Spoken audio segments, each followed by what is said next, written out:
রহস্যময় দেশ তিব্বত। তিব্বত হলো পৃথিবীর একমাত্র নিষিদ্ধ দেশ। আপনারা জেনে সত্যি অবাক হবেন যে বহুকাল ধরে রহস্য ঘেরা এই তিব্বতে বহিরাগতদের প্রবেশ নিষিদ্ধ ছিল।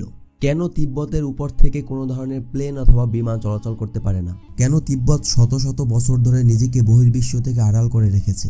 কেন তিব্বতকে পৃথিবীর নিষিদ্ধ দেশ বলা হয়? আজকের ভিডিওতে জানাতে যাচ্ছি তিব্বতকে নিয়ে এরকম অনেক রহস্যময় ঘটনা প্রবাহ। বিশ্বের যে কয়েকটি দেশে অপার রহস্য লুকিয়ে আছে তার মধ্যে তিব্বত অন্যতম। তিব্বত মূলত আলাদা কোনো দেশ হিসেবে স্বীকৃত নয়, এটি চীনের একটি স্বায়ত্তশাসিত অঞ্চল। যদিও অনেকেই তিব্বতীদের চীনের অংশ মানতে রাজি নয়। এ কারণেই 1969 সালে তিব্বতীরা দালাই লামার নেতৃত্বে চীনের বিরুদ্ধে স্বাধিকার আন্দোলন গড়ে তোলে, যা শেষ পর্যন্ত সফল হয়নি। কেন তিব্বতকে পৃথিবীর নিষিদ্ধ দেশ বলা হয়? আসলে সমগ্র তিব্বত নিষিদ্ধ নয়। তিব্বতের রাজধানী লাসা হলো নিষিদ্ধ নগরী। সেখানকার মানুষের জীবনযাত্রাও অনেক ভিন্ন আর রোমাঞ্চকর। এসব কারণে তিব্বত বরাবরই মানুষের আগ্রহের কেন্দ্রবিন্দুতে ছিল। প্রবেশ অধিকার নিষিদ্ধ থাকায় মানুষ বছরের পর বছর ধরে তাদের এই কৌতূহল নিবারণ করতে সক্ষম হয়নি। আর এই সবকিছু মিলিয়েই তিব্বতের পরিচিতি গড়ে ওঠে নিষিদ্ধ দেশ হিসাবে। বছরে 8 মাস বরফে ঢাকা থাকে তিব্বত। পৃথিবীর উচ্চতম স্থান হলো তিব্বত। সেখানকার গড় উচ্চতা সমুদ্রপৃষ্ঠ থেকে 16,000 ফুট। উচ্চতার কারণে তিব্বতকে পৃথিবীর ছাদ নামেও অভিহিত করা হয়। উচ্চতার কারণে এসব স্থানে স্বাভাবিকভাবে শ্বাস প্রশ্বাস নেওয়া কষ্টকর। প্রচণ্ড ঠান্ডা আর সমুদ্রপৃষ্ঠ থেকে অতিরিক্ত উচ্চতার কারণে এখানে বসবাস করাও কষ্টকর হয়ে থাকে। যোগাযোগ ব্যবস্থার অপ্রতুলতা ও বিপজ্জনক আবহাওয়ার কারণে তিব্বতে ঘুরতে যাওয়ার বিষয়ে পর্যটকদের বেশি আগ্রহও ছিল না। ফলে বহুকাল ধরে তিব্বতের রহস্য দুর্ভেদ্যই থেকে যায়। এসব কারণেই তিব্বতকে নিষিদ্ধ দেশ বলা হয়। আগেই বলেছি, তিব্বত হলো পৃথিবীর সব থেকে উচ্চতম জায়গা এবং সমুদ্রপৃষ্ঠ থেকে উচ্চতা 16,000 ফুট। সুউচ্চ পাহাড়ের জন্য তিব্বত বিখ্যাত।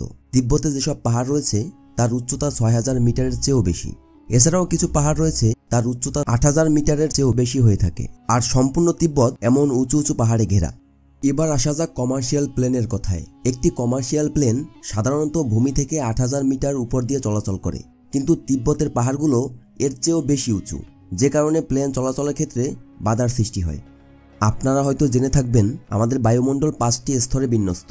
পৃথিবী থেকে সব থেকে কাছের যে স্তরটি সেটি হচ্ছে ট্রপোস্ফিয়ার, যার উচ্চতা পৃথিবী থেকে 7 মাইলের উপরে। আর পৃথিবী থেকে এভারেস্টের উচ্চতা 5 মাইলেরও বেশি। বায়ুমণ্ডলের স্তর থেকে কখনোই বিমান চলাচল করতে পারে না, যার ফলে বিমান চলতে হলে 2টি স্তরের মধ্যবর্তী স্থান থেকে চলতে হবে। বায়ুমণ্ডল এবং উঁচু উঁচু পাহাড়ের মধ্যবর্তী স্থানে অক্সিজেনের পরিমাণ কম হওয়ায় বিমান এই স্তর দিয়ে চলতে পারে না। এটাই বাস্তবতা যে তিব্বতে থাকা উঁচু পাহাড় এবং বায়ুমণ্ডলের অক্সিজেনের অভাব থাকার কারণে তিব্বতের উপর দিয়ে বিমান চলতে পারে না। কেন তিব্বত শত শত বছর ধরে নিজেদেরকে বহির্বিশ্ব থেকে আড়াল করে রেখেছে? 1912 সালে ত্রয়োদশ দালাই লামার নেতৃত্বে প্রতিষ্ঠিত হয় তিব্বত। তিব্বতের রাজধানী লাসা শুধু একটি শহরই নয়, এটি তিব্বতের বৌদ্ধ ধর্মের কেন্দ্রস্থল। এই শহরের কেন্দ্রে অবস্থিত পোতালা প্রাসাদ বৌদ্ধ ধর্মগুরু দালাই লামার অবস্থান হিসেবে পরিচিত। এই প্রাসাদটি এতটাই উচ্চতায় অবস্থিত যে এটি পৃথিবীর ছাদ নামে বিবেচিত হয়। এই নগরীর মানুষেরা নিজেদেরকে আলাদা রাখতে পছন্দ করেন। যে দেশের মানুষেরা প্রকৃতির মতোই শান্তপ্রিয় তিব্বতীরা নিজেদের দেশ সম্পর্কে বাইরের দুনিয়াকে বেশি কিছু জানাতে পছন্দ করেন না। শুধু প্রাকৃতিক প্রতিকূলতাই নয়, লাসার ধর্মীয় আচার অনুষ্ঠান এবং সামাজিক বিধিনিষেধও এর গোপনীয়তাকে আরও শক্তিশালী করতে বহির্বিশ্ব থেকে নিজেদেরকে লুকানোর চেষ্টা করেছে। তিব্বতের অবস্থান হিমালয়ের উত্তরে। লাসার চারপাশের প্রকৃতিও এই শহরের রহস্যময়তাকে বাড়িয়ে দিয়েছে।